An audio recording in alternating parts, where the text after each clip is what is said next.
What's up, everybody? My name is Kason, and welcome back to the WDL. Today is going to be our supplemental draft. So up to this point, we have played 5 weeks out of our total 9 weeks of the season. And at this point, every single one of our teams is going to draft one new unit to add to our team. So this new unit on our team can be of any cost, any tier. It does not matter. It can be cost 100, it can be cost 40. Who cares? It's essentially just a way to have every single team add one more unit that basically fills a void or fills a role that that team doesn't have currently on its roster. And the way we're doing this one round of drafting, we decided at the very beginning of the season, was that the first pick overall would be the team who is in last place, and the last pick would be the team who is in first place. This really helps since we only have 4 weeks left. Those teams who are near the bottom of the barrel to, kind of get a little push to try and help their team, maybe make a playoff run or try and make it near the end of the season. It helps give incentive to those teams who aren't doing so great, myself included. My team's not doing so great. But this was really exciting. I think the most fun part of this league so far has been the draft. So the fact that we get to do one more round of drafting is just really exciting. So without further ado, let's get into this. So looking at the standings, this is 1st through 10th. So as I said before, the first pick is going to be last place. So the draft order is going to be Unhindered, then myself, Jabba, Sand Rooster, Dr. Dickhead, Spike, Surf Taco, Jesus, Machin, and Turambar. And if you're looking, the points are how we determine standings. There were tiebreakers behind the scenes that I won't really go into you guys with, but essentially just know the tiebreaker in terms of standings was whoever had the best win-loss ratio in terms of total games. For example, Machin X has won 3 series. He has 1 full loss and 1 mitigated loss. However, his 3 series wins were 2-0 wins. Jesus had one of his wins was only a 2-1, and 2 of Surf Taco's wins were 2-1s. So essentially, Machin has won the most percentage of his games out of these 3 teams. So I think you guys kind of see how this goes with the tiebreakers and stuff like that. So that is how we determine draft order. But yeah, let's get into this draft. Let's see who everybody took. Let me know down in the comments below who you think did the best job with this supplemental draft, which pick you like the best, maybe which pick you like the least, and let's get into it. So with the very first pick of our supplemental draft, our 10th round of drafting, Unhindered in the Perfect Storm took Sosha, or Sasha, however you want to pronounce it. I think this is a really interesting pick by him. It's a 40 cost unit, so this is a situation where it just helps fill teams better, right? If you have some of those lower cost units, it helps make things work more easily, essentially. So looking at somebody like Jum or Regalia Glaciella, this now allows him to run teams of one of those 2 and one of the 80 costers. So for example, right now he can run his fire team of Rain and Regalia Glaciella. Up to this point, he was basically pigeonholed into running Zazan with that. Now, if he chooses to, he can now run Sosha or Sasha instead of Zazan with those team comps. I think the most obvious one to me is something going like Jum, Lucia, Sasha. I think that is a team that can work well. A couple of different damage types. You have a really good tank, and just that mono element synergy can work really well. I could also see something like just running some sort of Pierce team with Winter, Luartha, Sasha. That would put you at 130 cost, which means you could run Ayaka to heal and stuff in the back, or you could run Lucia if you're just wanting to run like a full out offensive team. The other thing is like you could run a pretty good ranged team if you wanted to run like Luartha, Winter, Lucia, Sasha. Now I know you could run... Well, actually, yeah, Lorela's 60 costs, so you couldn't run Loartha, Winter, Lucia, Lorela. So I think Sasha fits in there like fairly well in that situation. Obviously, Winter Loartha is not like a ranger or a missile attack unit, but she has a lot of range. So if you're looking to try and, hit people just from a distance and stuff like that, I think you could go that option. Overall, I think it's an interesting pick. She has a couple of like cool, just like abilities and stuff like that. Has access to sharpshoot. She has reflex.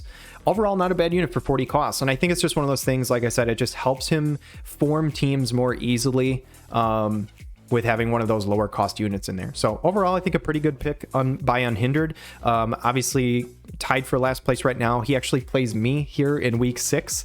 And I think I have to prep for the Sasha. I think it's very realistic that he brings her. So yeah, that is the first pick. And let's get into my pick. So I took Orlando. Now, I was between a few different picks here, to be completely honest. Well, I had made a list a while back of units that I might like to have chosen. It was a pretty long list. There were a number of names on there. For example, Queen was on that list. Schutzelt was on that list. Golbez. I thought about Tifa very briefly. There were a number of them, really, truly. But it's one of those things, ultimately, I looked at just the overall, how good I thought the unit was compared to the cost. Orlando was a no-brainer. I think Ready Player Will said it in his video, in his like Orlando guide, but Orlando might be the best 80 cost unit in the game. He's an absolute beast. He like has some similarities to Esther with like some of his physical bulkiness. Like he can't get crazy defense or something, don't get me wrong, but he has a lot of really good resistances with some of those resistances that are typically physical based, not always, but he's really, really solid. His turn 1 buff is incredible. Gives him AP, gives him nullification to like 3 different status effects, gives him AoE resist when he's topped up. So when you are in a situation where you're running him with somebody like Charlotte and he's only going to take damage from AoE attacks, he takes very, very little damage regardless of his resistances, because between the lightning VCs and that ability, I mean, his AoE resist to start the game can just get like absurdly high, like 70 or something stupid. So yeah, overall, I think he's a really good unit. He has a lightning debuff, he has a slash debuff, a defense debuff. He has an ability that gives increased accuracy. I mean, this dude's amazing. He's the Thunder God, right? And then ultimately, the other part of me was like, I'm a lightning player. I want to take the Thunder God. Like, I want to use him. I very much thought about Queen and Schutzeld. I thought they could be good options. I thought about a win unit to help beat my Earth weakness. But overall, I was just like, you know what? I want to play this guy, and I'm very excited to do so. And the number one thing about getting another 80 cost lightning unit here that works well is I can run a few different things here. So I can run Cloud Orlando Helena. So I could run Cloud with the Dragoon's Pride buff, and then I can have Helena run Haste and Quicken like on Orlando, kind of similar to a strategy that we've seen from like Surf Taco, where he'll run double Haste and Quickens and stuff like that in fights. I can very easily do that now with Cloud and Orlando, and those guys just blitzing you, like those two do a shitload of damage, so that's very scary. The other nice thing here is that it opens up something for me where he can take Cloud's place in my lightning team with Charlotte, because in certain situations I might want to run Helena, and like for example against like Unhindered, not to spoil anything, but he has a lot of wind units, right? So running something like Helena that can pump up my wind resistance, well, now I can do that while running a fairly standard team with a damage dealer and a tank. So overall, I think this just gives me a lot of options. I'm incredibly excited to use him. That's all I really got to say about that. So let's check out the next pick. So the third one is the Sappers. This is Jebba. He took Selir.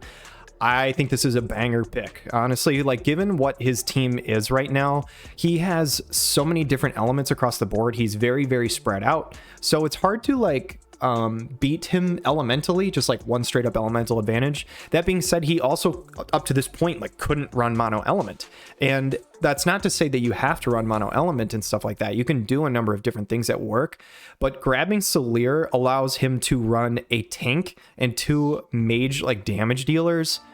I love this pick for him. I just think it's really, really smart. I think it fits perfectly. I think Selir is pretty good for that 65 cost. And now I think you have 2 MRs that, in my opinion, probably outperform that 60-65 cost. And since our cost limit is 225, sorry, I feel like I just said the word cost like 800 times in the last 20 seconds. But since our limit is 225, Ravi Selir Ibarra just is so solid, like so solid.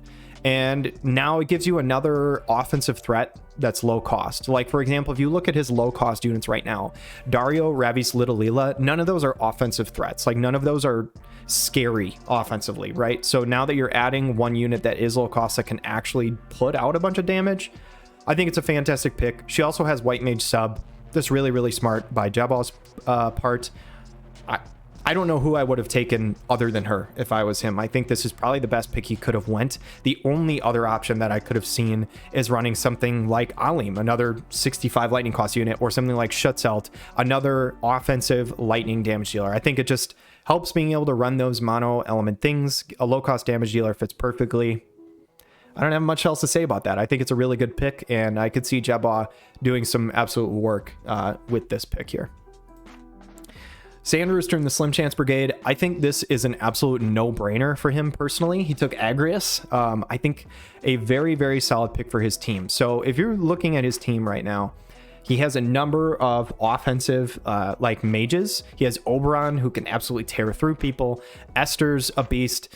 You look at this team though, and the one thing that he is missing is a tank. And really, like, other than running Vow of Love and, you know, basically emphasizing like Taunting Blade for Esther, he really doesn't have a way to tank right now, other than maybe Murmur in niche situations where you can like build up her resistances very specifically against a certain team that you know what they're going to run.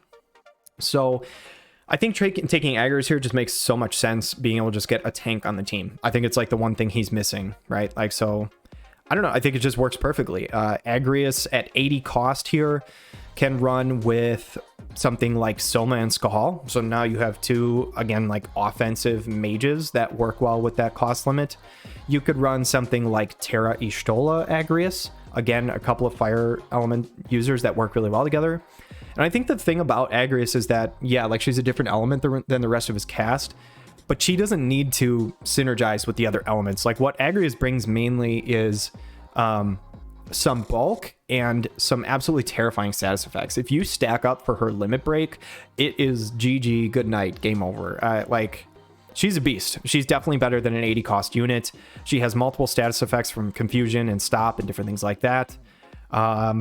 She's a monster. I do think he wanted to take Orlando. I snagged him first, but to be honest, like for his team, I think Agrius might be even better. I don't know. It's hard to say.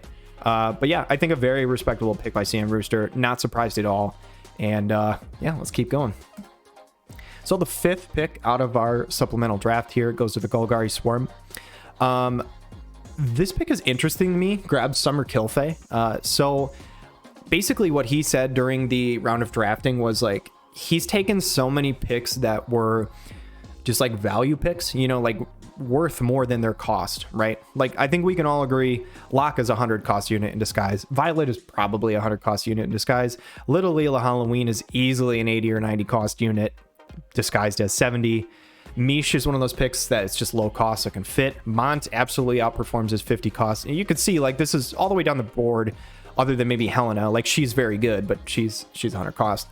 Like, most of his team is just worth more than their cost value. And he was like, I think I just want another strong high cost unit, which I think is totally fine. Like, given his team, he has so many lower cost units that fit team comps and stuff like that.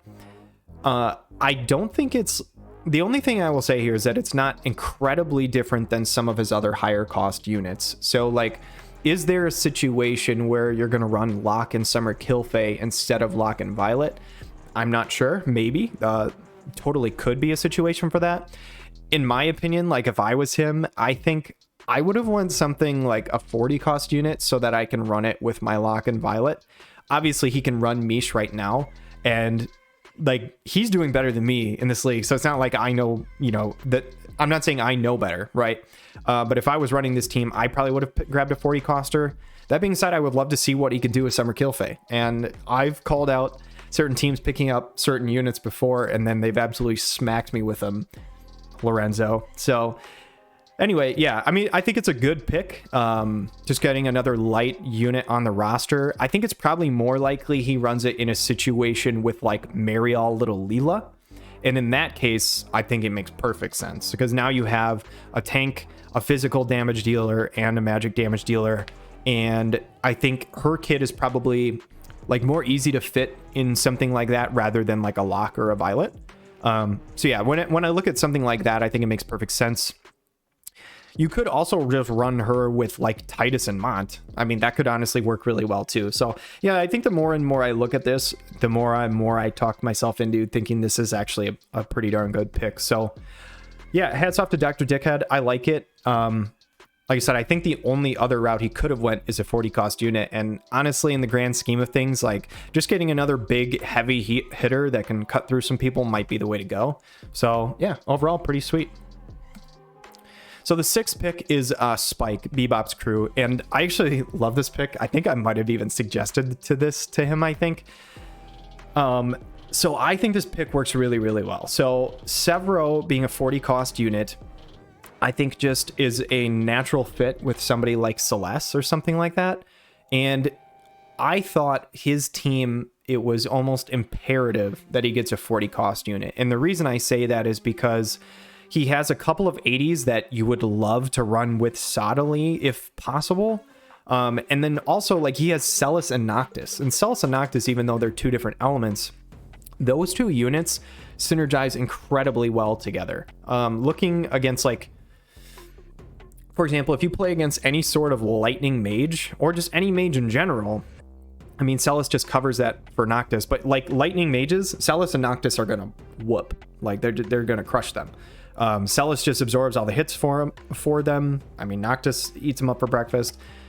I don't know. I just like the Celis and Noctis pairing a lot. I think water and earth are 2 elements that can work well together. And when you put in Severo, it makes those combinations possible. And now you can pair up something like Moraga Sottily or Luel Sottily or Raldor Sottily.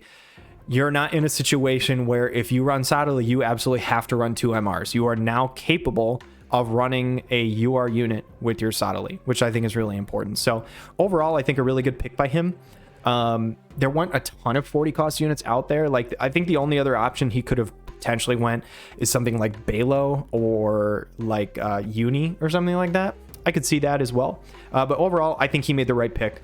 In my opinion, I think Severo is actually kind of a beast. I haven't actually gotten the chance to play him. I haven't 120'd him, but like on paper, he seems pretty damn legit to me, to be honest. So there's some cool text that you can do with him. I'll just say that. But his 120 cost or 120 level skill, excuse me, it gives him guts, it gives him haste, and it gives him casting time reduction. And basically just popping that skill turn 1 between a Trust Stone and his regular passive, you have 1,000 casting time reduction. So you have like effectively instant cast spells. And his Waterga skill is like kind of nuts. I don't know if you guys know what it is. It decreases bravery by like 40. And I did the math like I think like 3 weeks ago, and I can't remember the exact number, but against physical units, that damage reduction is effectively somewhere around like 30% or maybe like 27% or something stupid. So like he's a damage dealer who he's naturally slow, but like because you're going to have haste on him almost every single fight, he's not that slow. And the fact that you can deal damage from a very long range away and decrease their bravery is actually kind of slept on, and I think he might actually be really good. So I'm looking forward to Spike using this guy. I think it'll be really, really cool. And I also like it because he's a low-cost unit that fits a different role than his other low-cost units. I said this about Spike's draft earlier that I thought was really good.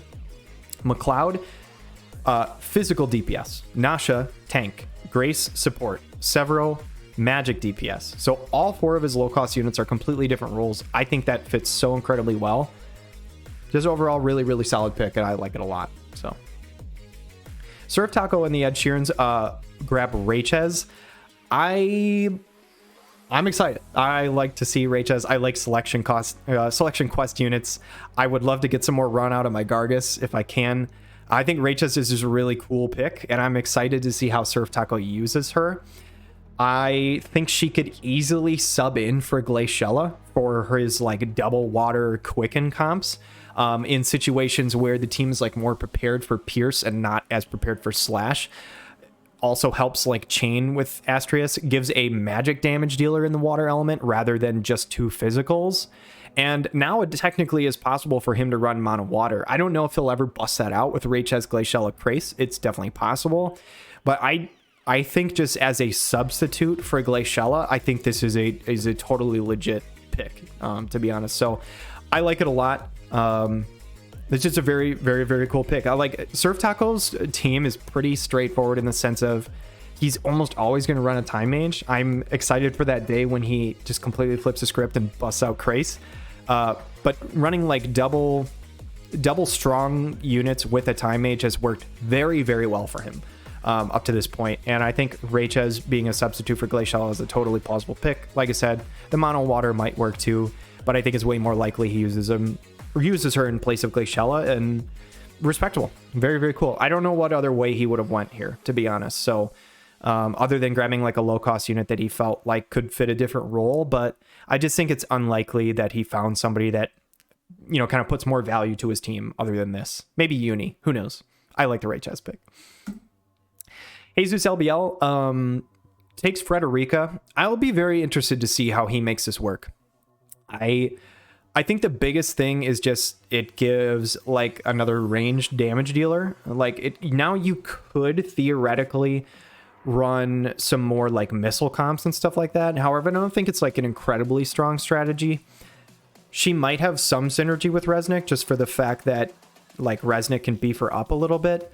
The problem with that though is like I think Frederica for the most part is much more functional in a full lightning comp, either a full lightning or full missile, and he can't really do either one of those. I can't wait to be proven wrong on this and see what happens. But it's one of those things that's like he has a great light evasion team. He has a great like mixed light team with the Ramza El Serafina. He has a fantastic dark team. I don't know what unit out there really like super increases his team. The only other pick that I could think of is something like a Camilo, because that's like pierce damage. It's just a different damage type for the light element. But Frederica's got some cool stuff. I mean, the other thing is too to think about is like she has guaranteed hit.